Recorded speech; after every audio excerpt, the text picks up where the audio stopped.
Welcome to the Finding Financial Freedom podcast with the Frugal Physician, where Dr. Disha Spath will be your companion on this exciting financial adventure. Get ready to conquer debt, build wealth, and embrace a mindful spending lifestyle that will empower you to live life on your own terms.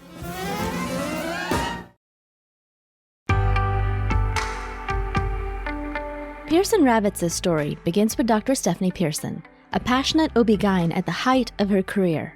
But then, a shoulder injury struck during a precipitous delivery. Her dreams were shattered, leaving her unable to practice medicine. Determined to make a difference, Stephanie became an advocate for her peers, guiding them through the complex disability process. Alongside insurance expert Scott Ravitz, Stephanie founded Pearson Ravitz, a company determined to approach insurance differently. Together, they set their mission to educate and empower physicians to protect their most valuable asset, their income, and the most important people in their life, their family. Today, Pearson Ravitz serves the medical community in all 50 states. At Pearson Ravitz, they understand the unique concerns of physicians. Physician-founded and physician-focused, Pearson Ravitz builds human connections before they create quotes. Life can change in an instant. It's hard to imagine that a sudden illness or injury could leave you and your family in a devastating financial situation. But with a little planning and guidance, you can prepare for every possibility. Visit PearsonRavitz.com to schedule your consultation with a Pearson Ravitz advisor. Welcome back to Finding Financial Freedom with the Frugal Physician. I'm your host, Dr. Disha Spath. Today, we're diving into a topic that many of us might be curious about, but find a bit intimidating: buying, selling, and managing small to medium-sized businesses. If you've ever thought about building a business like a practice or a side hustle, acquiring a business, selling one, or just want to understand how these complex deals unfold, today's guest will answer all these questions and more. Joining us is David C. Barnett, a 3-time best-selling author and entrepreneur on the business of buying and selling businesses. David has built a career helping entrepreneurs and business owners around the world understand and navigate these transactions. From his work in commercial debt brokerage to his years as a business broker, David has seen it all. And he's here to share insights on topics like valuing businesses, negotiating terms, and even buying distressed businesses in tough times. So without further ado, let's welcome David Barnett to the show. Hi, Dave. How are you doing? Thanks for having me on, Disha. How are you today? Oh, I'm fantastic. Thank you so much for joining me. I'm so excited you're here. There's so much I want to learn from you. So let's get to it. First, if you don't mind, can you tell us a little bit about how you got started in the world of business brokerage and what initially drew you to it?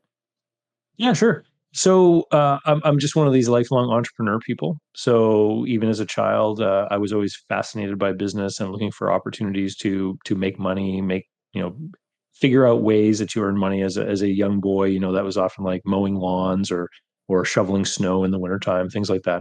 I've always been fascinated with this, and it eventually led me to several childhood businesses and to go to business school once I finished with high school. And my real business education, though, I like to say, came afterwards when I had the opportunity in the late 90s to work for the Yellow Pages. And so my job was to go to all the small businesses that we see when we're driving around in our cities and go and meet with the owners and managers of those businesses to find out how they made money and what kinds of new customers they wanted to have. And so this was the real, learning opportunity, because in business school, we're learning so much about these big companies, like GE and Ford and stuff like that. They're very, very different from the everyday real world small businesses that we encounter, or that someone might have the opportunity to buy as an investor, someone like a physician, right? Eventually led me to opening my own business, which I sold. And then I got into debt brokerage. And it was during the great financial crisis that a lot of the lending institutions I was working with went under. In fact, they failed during that crisis. And because I was meeting people that were looking for money to buy entire businesses, sometimes I realized, hey, maybe there's an opportunity to do this and to learn more about it. And that kind of brought me into the world of business brokerage. And so I did that for 3.5 years. Business brokerage is really exciting because you're having to figure out a big problem is how to match together a buyer and seller and make the deal work and make the deal passable to all of their advisors. and to also make sure that it makes sense for the buyer with respect to financing, like what the banker is going to think about it and all that kind of thing. Mhm. But as a broker, it's an absolutely terrible business because what you do is you end up working sometimes on these files for years. So there were people that I spoke to for over a year to convince them to list their business with me for sale. And then it might have taken me months of working with them to actually get it ready to present to someone. Most businesses are not in a presentable condition as far as the paperwork being gathered and everything being tidied up and ready to show a buyer. Mhm. And then you have to go find a buyer, which can be very quick for some businesses, but for other businesses, it can take months or even years. And so some of the files that I worked on, I had 2.5, 3 years into, and some of the deals fell apart at the 11th hour, which basically resets the clock. And business brokers typically are paid a commission when the deal closes. And so for a lot of these deals, I had months and months or years of work into them, and then some of them never paid off at all. Mm. And some of them, fell apart and had to be resuscitated by finding a new buyer. And so eventually that's what caused me to leave the industry, was just this roller coaster of cash. I actually went and became a banker. And it was only later, because of my phone continuously ringing with people looking for help, that I realized I could get back into this business with a very different kind of business model. And so what I did is I kind of borrowed the business model of the accountants and CPAs. And now what I do is I work on a consulting basis. And so basically, I'm working every week with clients. I have a team of people now that work with me, and we're submitting invoices every week to the people that we work with. And so it's smoothed out that cash flow. But more importantly, it's removed my compensation from the transaction. And so I no longer have a material interest in the outcome of the deal. And this is important because if you are someone who goes out and looks at a business to buy, and maybe it's represented by a business broker, you're obviously going to talk with that broker, and they only get paid if you buy it. Mm. And so there's a conflict of interest inherent in that relationship, right? It's like any investment advisor that earns money or a commission from selling you something. You want to be attuned to that. And so nowadays, when I work with my clients, I don't have an interest in the outcome of the deal. My only interest is in the customer being satisfied, so that they'll, come back and use me or recommend me to other people, et cetera. So, and that's, the point that I arrived at about, I think 6 or 7 years ago now. And so I've been doing it. I've been doing this kind of work ever since, working with buyers and sellers, helping sellers get their businesses ready for sale, again, on a fee basis based on what I do rather than commission, and with buyers, helping them analyze the deals, and then doing other education things too. So I've got an online education program on how to buy a business, and then I run a coaching group too, which currently has one physician in it, actually. Oh. Speaking of, yeah. What you describe as being an entrepreneurial kid and starting businesses, like you're the kind of person I always wanted to be or aspire to be. But, physicians in general are pathway is so prescribed, right? We Mm, know, like you have to focus on the studies, and especially being from an Indian family, people will tell us, you have to focus on the studies, just do well in school, then you'll get into med school, then you'll get into a residency, then you'll get into a fellowship, then you pass the fellowship, then you'll get your first job, and then you'll be set, right? So you have like several years of like just focusing on learning the craft and not the business side of medicine. right. Um, and so that I think really disempowers physicians when we go into the business world and then realize all this stuff that we didn't know, right? And then a lot of physicians will then want to build a practice but can't because they don't have the knowledge base. But then but sometimes people still hop into it and take the leap and do it. And then we've seen a wave of people wanting to sell their business and selling private businesses to private equity or healthcare buyers, basically. You've worked with so many entrepreneurs through the years. So what are some reasons that you see people wanting to sell their business? What do you tell them to optimize it? But let's start with the reasons about why Yeah. people want to let go of their business. I think the very first thing we have to mention is that it very rarely makes sense for anyone to sell a good, profitable, cash flowing business. I'll tell you the top 5 reasons why people sell. And you'll notice that cashing out is not one of them. So the top 5 reasons are: number one is what I call the mental basket: burnout, boredom, and fatigue. People Mm, just get tired of running the business. They no longer have a passion for it. They don't enjoy it. They feel burned out. They just don't want to do it. So that's sort of the first grouping. Then there's divorce, poor health, the need to relocate, and retirement. So what you'll notice from those top 5 reasons is that they are all personal in nature, right? And like I said, cashing out is not one of them. And here's why: is most small businesses, especially service businesses, don't sell for a very high multiple of cash flow.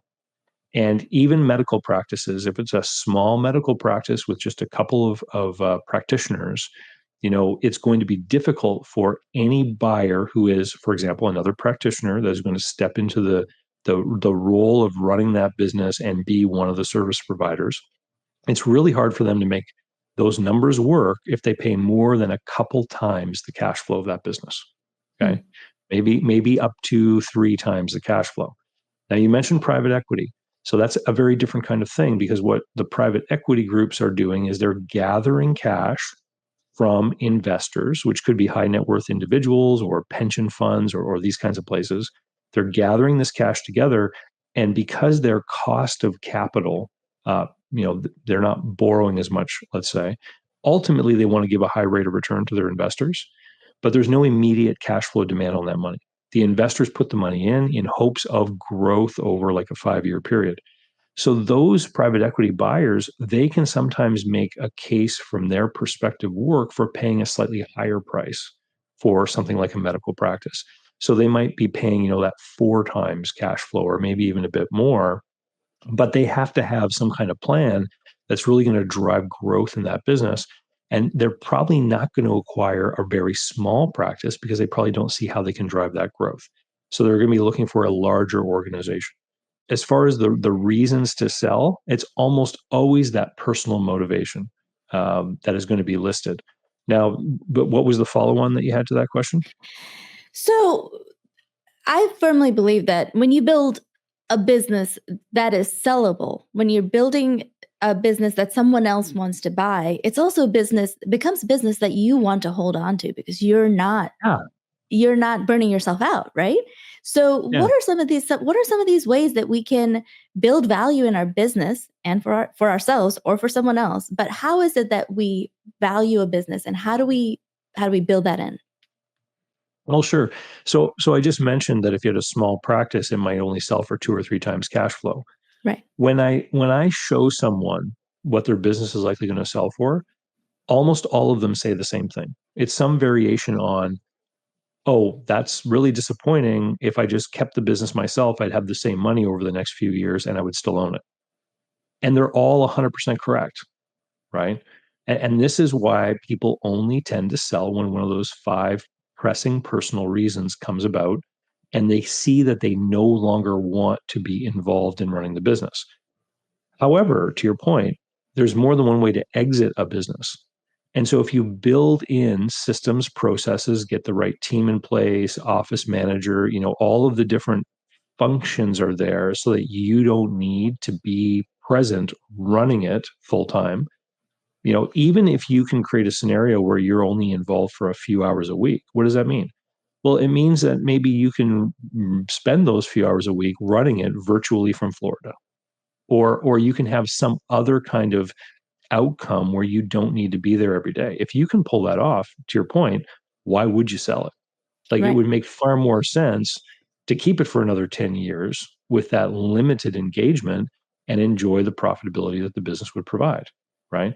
Right. So people, you talk a lot about money and investing here on your channel. When somebody takes their earnings and goes to an investment advisor, what they're thinking is, how much money do I put in and how will it grow? What money do I get out eventually? Right. Mhm. And so investing in your business and organizing it and getting systems and processes in place should be thought of in the same way, except we're thinking about time. So what amount of time are you willing to invest in building processes and systems within your business so that in the future you gain a dividend of time? So time invested now in creating the right processes and systems ultimately will result in more time being available to you in the future. And most small business people that I've met over the course of time who have not done these things, they will always say, "I didn't have time to do that." But we all have the same amount of time, right? It's just a matter of prioritization. Sometimes they will also say, I don't understand what to do, or I don't know what to do. And you can learn these things as part of the evolution of being a business owner. On my YouTube channel, I have a really great interview with a man who was an auto mechanic and started his career fixing cars in other people's businesses, eventually opened his own shop. And then he kind of chronicled in the interview his evolution over time, where he invested in like sales training, and then he invested in some consultants to help him change the way he ran his shop. And he kind of documented how he grew from being simply an auto mechanic into being a businessman. And then he ended up doing a deal where he sold his shop, but he kept the building, or maybe he sold them both, but he held the mortgage.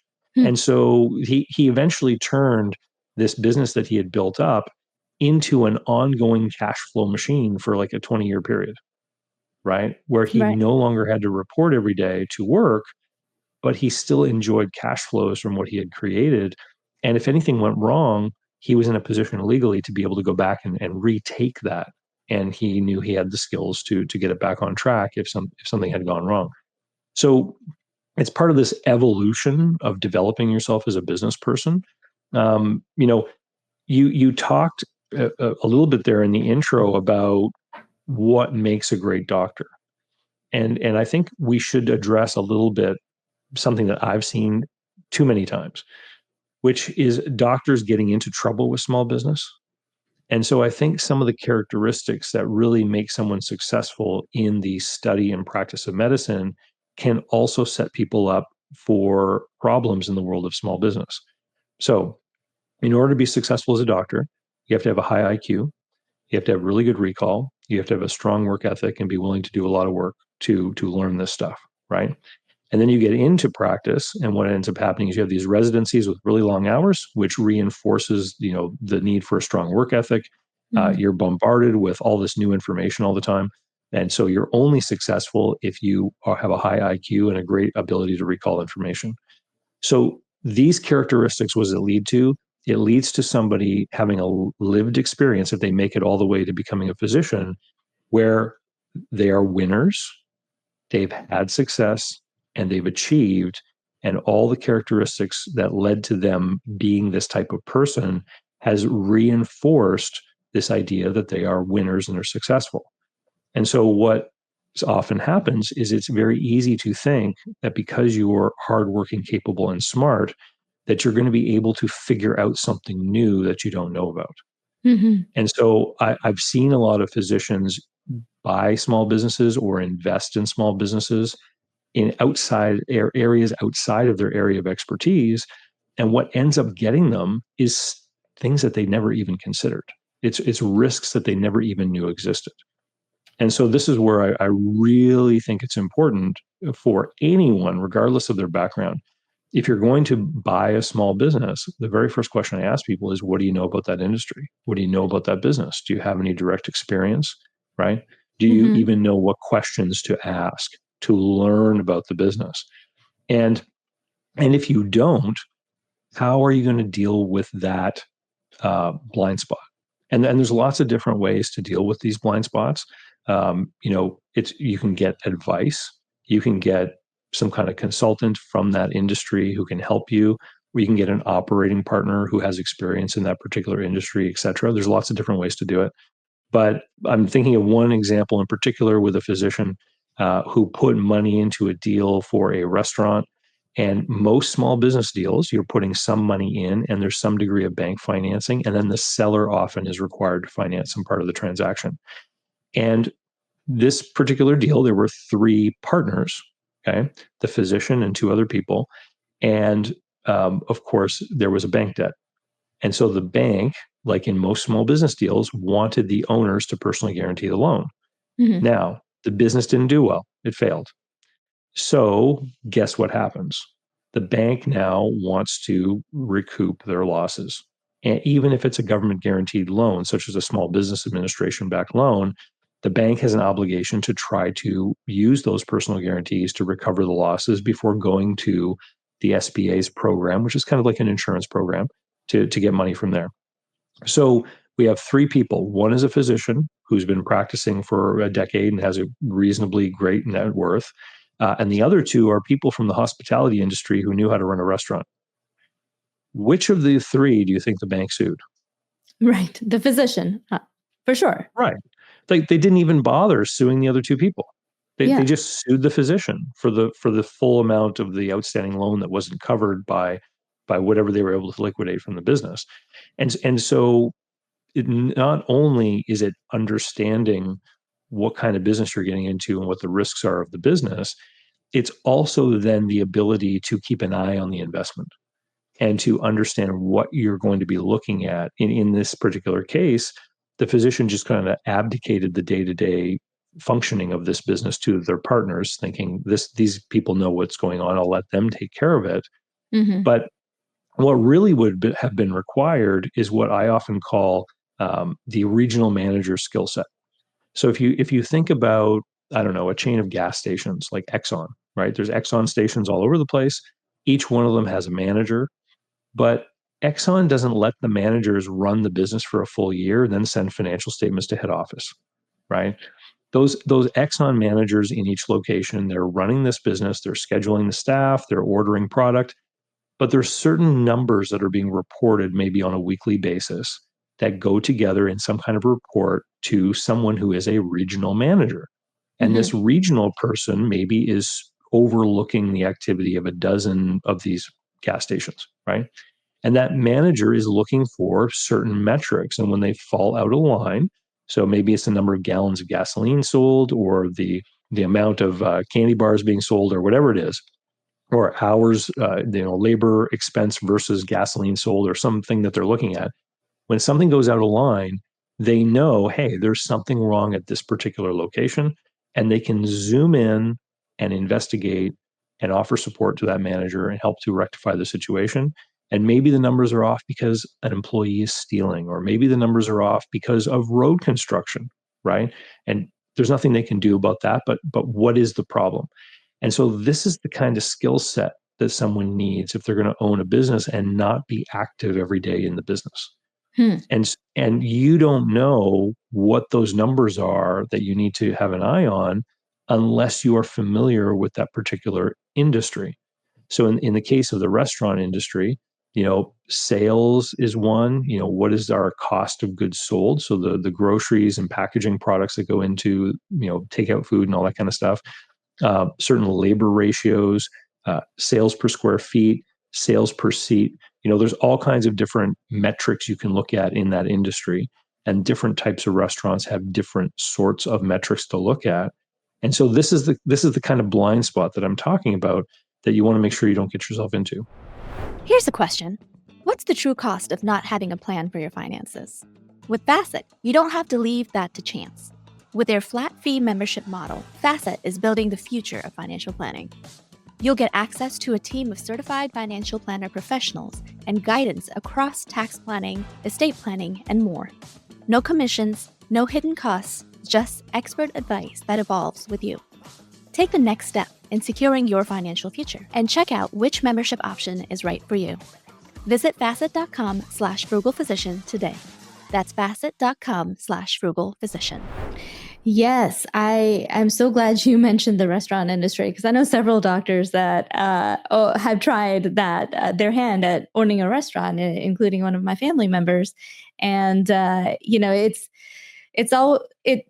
a stressful thing. And I will say most of the physician investors in restaurants that I know are not happy that they did it, because they soon realize what you mentioned is that we're not the experts in that field. We haven't worked in that field, and oftentimes it's hard as a practicing physician to go back and then work in the restaurant industry and figure out what you need to know and see, what's on the ground. So that's all really valuable.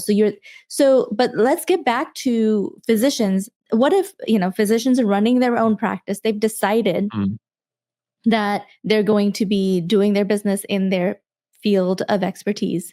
Um, Yeah. Oftentimes people get so busy just taking care of patients that they forget that this is a business, right? So I'm curious what you tell your people that you work with um, when you initially consult with them to get their business ready to sell. What kind of paperwork are you gathering? And can you give us a little insight into what you tell them to get ready? So maybe we could just do that from the front end. Yeah, sure.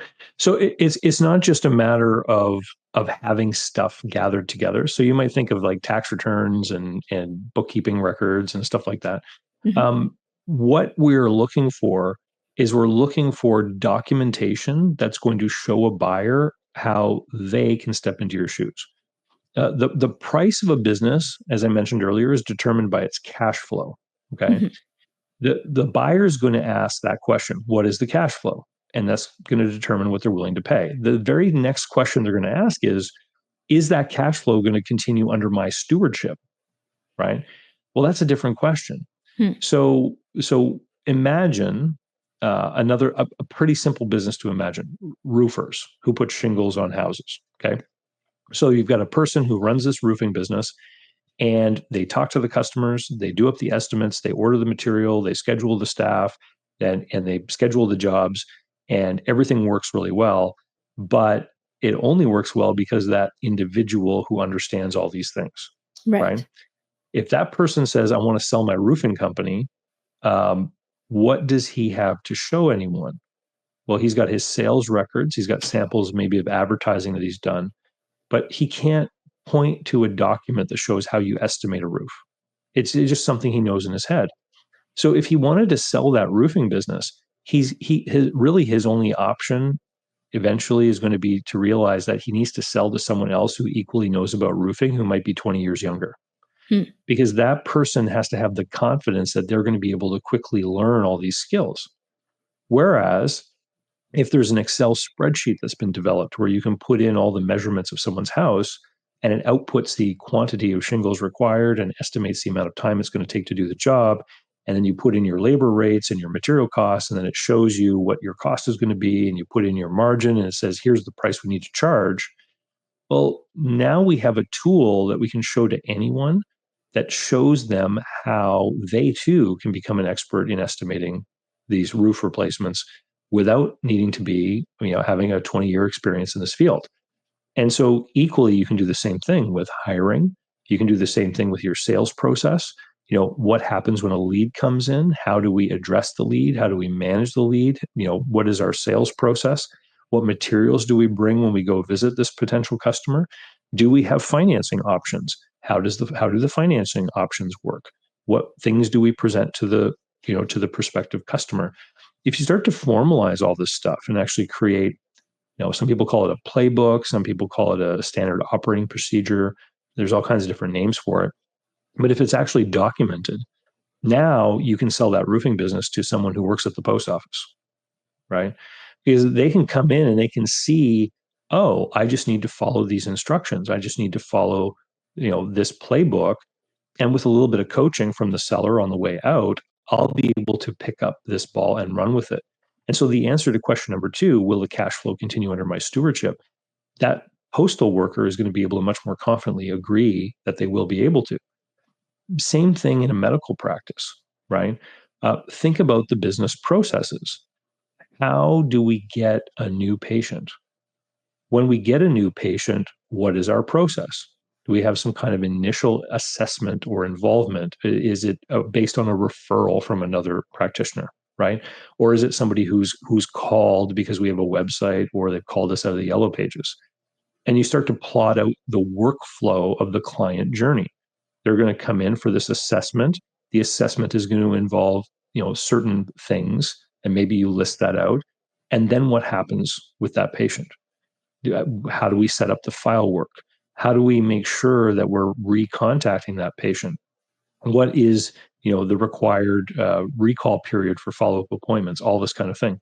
If it's all documented and plotted out, now we can see how another person is going to be able to pick up the ball and run with this business and make it function.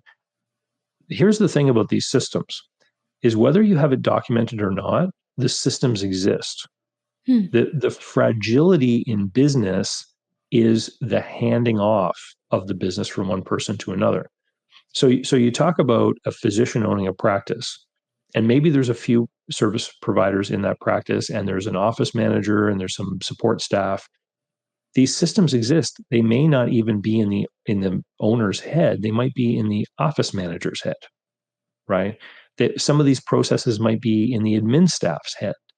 They learn to do certain things, they learn it a certain way, and it works, and everybody just kind of does their job. The problem arises when one of those people go missing, Right. when they quit or they retire or they get ill or whatever, right? And so it's not just what is the owner of the business doing and what is their playbook. It's the playbook and functionality of all the different people in the business being documented and recorded. And by documented, I don't necessarily mean it's got to be written down in a fancy operating manual. I've helped people do this using something as simple as a spreadsheet with an org chart that has roles, and then different tasks or responsibilities are set up for the different roles.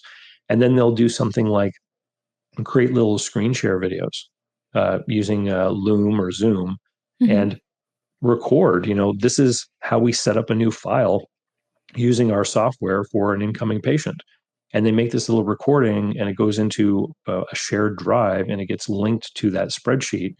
And so if that person ever is not able to work and somebody else has to do that thing, they've got access to this little video that the person made that says, this is how you set up a new client file. That's And so fantastic.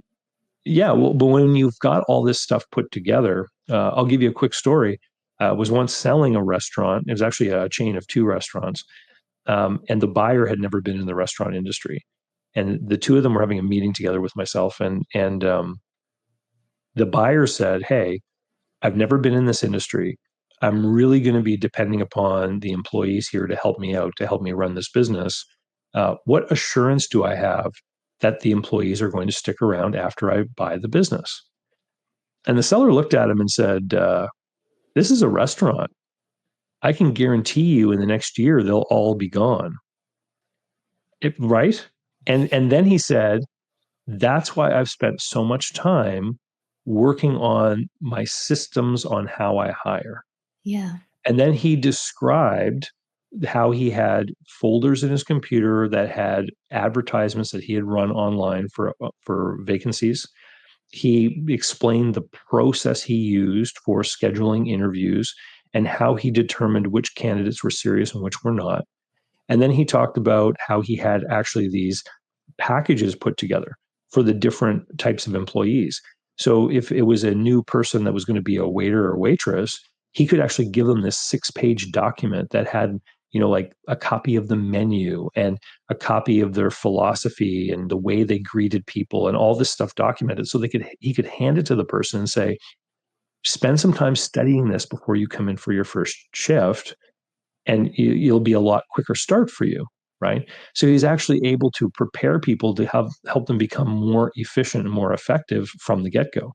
So having all that stuff put together is an example of what I'm saying about how he illustrated that he had a system for finding new employees and bringing them into the business. And that system helped to assuage the fears of the buyer. He Right. was like, okay, I get it. You're going to be able to help me do all this. I'm actually not going to be as reliant upon these employees as I believe. And then, of course, he thought to himself, when I get in there, I'm going to go through all these packages because it's going to help me more quickly understand what everybody in the business is doing and how they've been taught to think about the business, their role in it, how we want to treat the customers and all that other kind of stuff. And also, it makes the business more efficient for that person, right? The Yeah. fact that he put together those protocols makes life easier on him, whether he sells or not, right? Well, Yeah. exactly. And that may be the goal for a lot of people that are building a business, is to be able to step back and not be as engaged, as I mentioned earlier. And if you can make the business run with only a few hours a week of your time, that's the perfect kind of business to own over the long period, because you could run that business for 10 years and collect the earnings from the business. Whereas if you sold it, maybe you'd get 2, 3, maybe 4 years of that cash flow up front. So it really can change the whole ball game on an exit for someone. I love how you mentioned the tool Loom as well, and making these videos, because that's also very, very applicable to the healthcare field, and how there's so many different. A lot of our job is EMR and navigating the EMR and figuring out how to do things, and so that's a valuable tool for the audience to also put into effect with their teams. I wanted to talk to you about buying distressed businesses. Sure. You said, during the recession, or during the COVID pandemic, there were a lot of opportunities. Are there any opportunities or risks we should be aware of when we're trying to buy distressed businesses? Yeah, sure. So small businesses are probably the riskiest asset class of any kind of investment you can make. Yeah. And if it's not making money, it's actually not an asset, it's a liability. Because if you buy that business and it's losing money, not only are you paying something for it, maybe, but you also have to be able to have the resources to cover the losses until you can fix it, right? Right. And so we're now amping up the risk even higher. There is an association of turnaround experts out there who is very proud of their track record, and I think their success rate is something like 18% of businesses that are successful turned around. Wow. So Not like a big number. It's not a big number at all. And so, small businesses have an extremely high failure rate. When you're looking at something that is a distressed business, the idea is that you somehow are getting a deal on a business that might normally cost more, but it has a problem, right? And so what does a deal look like? It usually looks like, hey, I can acquire these assets at some value lower than what the tangible assets might be worth if I was going to go and invest in this or build this myself, right? So you need a motivated seller who understands their position. They understand the value of what they have is severely diminished. And most importantly, you need to have some kind of plan of how it's going to be fixed. And without being an absolute expert in whatever industry or field the distressed business is in, I don't recommend them to people. It's like riskiness of a small business amped up even further. It can be very alluring because you can find a business that somebody spent $1 million to build, for example, and it's not making money, and they say, I'm willing to let it go for 700 grand. And it might be tempting to think, 700,000, I'm saving money by buying this business. But if it's not making money and you can't fix it, it's just going to continue to lose even more money. Right. So you can very quickly end up in a position where you've put in $1 million yourself, even if you bought it at a discount, and you have to cover losses for any period of time. So how do you tell that business that you're able to turn around and the one that you're not? Yeah, that's the tough part, is you have to have experience and confidence in your ability, and it's tough. And this is why so few people do it. Like the reason that businesses that are enduring, mature, profitable businesses, they are sought after. And when they go up for sale, there's a lot of buyers that come around and are interested in doing a deal. It's also important that you don't overpay for a business. So if you overpay for a business, you're just trading one kind of risk for another. So I'll give you an example. People will often realize that buying an existing business that has customers and employees and everything is less risky because you don't have to find customers to reach that break-even point like you would with a startup. But if you overpay for the business and you end up with a huge debt service bill, then you're in a position where if you lose some of those clients, then you can't cover your debt service. So it's actually exactly the same kind of problem as the startup, whereas you still are functionally tied to this clientele. But the problem, I think maybe even a worse problem, is that you've got probably a personal guarantee on this giant debt, right? So the downsides can be even higher. In a startup, you risk losing the money you've put into the startup. If it fails, the money I put in is gone. When you buy a business, if you over leverage it and pay too much for it, you put money in for your down payment, you're going to lose that. But then if the business fails, then now you have the personal guarantee on this huge debt that you're going to have to be good for.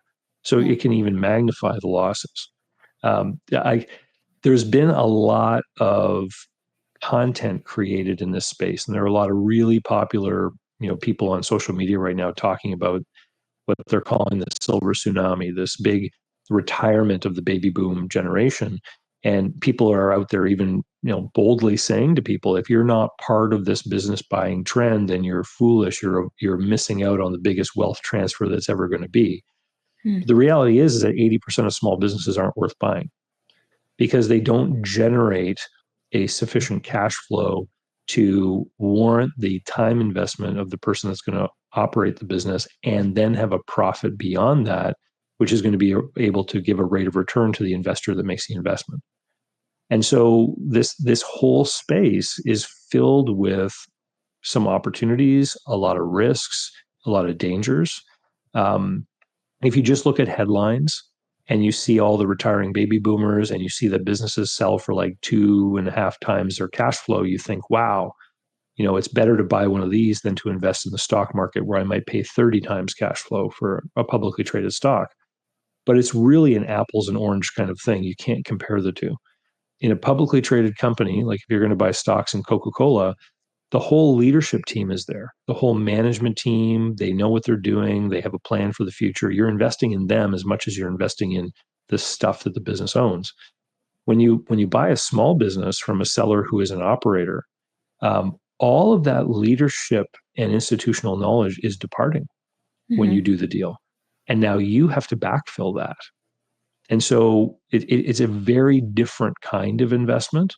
And that's, remember the two questions I said buyers ask. That's why question number 2 is so important. Will the cash flow continue under my stewardship? And if you're not confident that it will, then it might not make sense to do the deal. And I can see how this information would be useful to a lot of physicians, either wanting to invest in other businesses or wanting to start their own. We've discussed a lot today, and I know there's a lot of information that's coming at our listeners. So let's wrap it up with some key takeaways, and let's focus on the physician who is either already a practice owner or is wanting to start one up, or maybe even thinking about buying another practice. But for the physician who's operating a practice, what are the top tips you have for them to set their business up for success so that it's a good business for that person and also a good business to sell? Yeah. So the number one thing is that you need to be honest and realistic about what your time in the business is worth. So physicians are, high income people, right? It takes a lot of investment in education and everything to become a physician, and they should be well paid. So when you look at the financial statements of your own practice, if you're the owner, you need to take into account the value of your time with the patients. So once you do that, how much is left over? Because it's what's left over beyond your fair market wage that is the real investment return of being the owner of the practice. And if the answer is nothing, or if the answer is you're not paying yourself as much as you could be earning working someplace else, then you don't actually own a business. It may be a business on paper as far as the government's concerned, but what you actually have is what we either classify as a job or a hobby. Because if you are working in this business that you own and putting effort into administration and decision making, and you're not taking home as much as you would if you worked someplace else, then you're literally subsidizing this business with your time, right? So you've got to address profitability. You've got to figure out, how can I increase the income so that I pay myself a fair wage and there's more money beyond that? When you get to that point, then you have a real business, a real small business that could be attractive for someone to come and buy. If you are a physician that wants to get into practice, what I would suggest is that the very first thing you do is contact some other small practice owners and see if they want to sell, and take a look at what their financial statements look like. I can tell you that I've had many consultations with small practice physician owners, um, and they don't earn as much as you think. And being a really great physician and maximizing your income and maximizing, your investments and your savings and your net worth in that fashion is kind of one skill set. I mean, we talked about this earlier, the qualities that make a great physician. Mm-hmm. Being a great business owner and manager is a slightly different skill set. And so I think that you need to devote some time and effort into developing those different skills, right? It is a different skill set. And really educate yourself about what it could look like. For many physicians, when they start off on their own, they're going to go through a startup period. They're going to go through a period where their earnings will actually go down. Then they're going to try to grow. You can make missteps with growth. You can hire the wrong staff. You can, have inefficiencies. You can have all kinds of problems.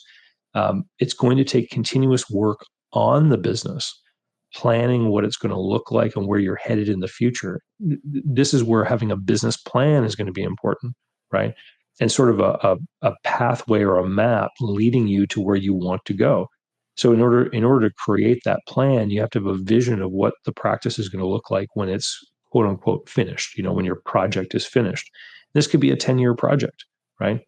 And so if your idea is, I'm going to have a practice in a nice office in a building somewhere, and we're going to have, 6 examination rooms, and we're going to have, 4 providers and a nurse practitioner, and we're going to have 3 administrative staff. Again, take a look out there for practices that might look like that could be for sale, and take a look at the packages, take a look at their financials, see if what they're doing mirrors what you imagine you would be doing. A lot of people underestimate the costs, the overheads, things like insurance and all that other kind of stuff. It really adds up and creates a burden on, on the performance of these businesses. You can also get publicly available information. So many large urban libraries or the libraries of universities that doctors have graduated from have subscriptions to data, the RMA data, Risk Management Associates. You can look up industries by industry code, and you can see the average performance. So the average P&L, for example, of medical practices across 4 different quartiles of performance and size. And it's great because it gives you a benchmark of what different industries actually do as far as performance. And you can look up and see what the RMA data suggests that a practice like the one I just described might look like as far as financial statements. See if that matches what your thought is or what your idea is of how good it's going to be. Most people, are surprised when they get into business for themselves, just how tough it is. Definitely. Having operating this very small business here at the Frugal Physician, I can tell you there's a lot that goes into it that I didn't realize before I got into it. Yeah, it's tough, and businesses open and close all the time. One of the things that I would say would be a particular concern for me if I was a physician looking at this industry is, in most places there tends to be a shortage of physicians. Right. And so when you have a shortage of doctors, it means that there are people out there who are not being served, which means if a physician opens their own new practice, it's going to be quite easy to attract new clients, right? So this market reality is going to make it increasingly difficult, I think, to sell an existing practice at a high price. Because people are always going to compare doing an acquisition with startup. Right. So does it make sense for a doctor to pay money to buy a practice that's already functioning with a full client load? It does. But if that price is too high, someone's going to say, geez, man, I could take a third of that money and just use it to finance my losses in a startup. And within a year, I'll probably be making money. So why would I pay that much? Right. So the easier it is to do a startup, the greater the demand in the market, the lower overall I think that a business in that space would be worth. Okay. Well, good to know. That is such valuable insight. Thank you so much for taking the time to share your knowledge with us. I know that there's a whole MBA we could all be getting, but I think this is a good intro into what goes into running, buying, and selling a business. If our listeners want to learn more, where can they find you? Sure. So if you just type David Barnett small business anywhere into the internet, I'll probably come up. But Yes. I've got a YouTube channel. It's got over 700 videos, all about buying, selling, financing, and managing small businesses. Most videos are created at the suggestion or questions of people in the audience, so it's a lot of relevant stuff. I've written many different books on these topics, and I've got online education programs. So whether you're a YouTube watcher or a podcast listener, if you type David Barnett small business into any of those services, I'll come right up. Thank you so much again. I can't wait to just totally binge on your channel, and I know I've got several things, several of your books on my reading list already. So we are so lucky to have you here, and thank you again for your time. Thanks, Disha. It was a great time.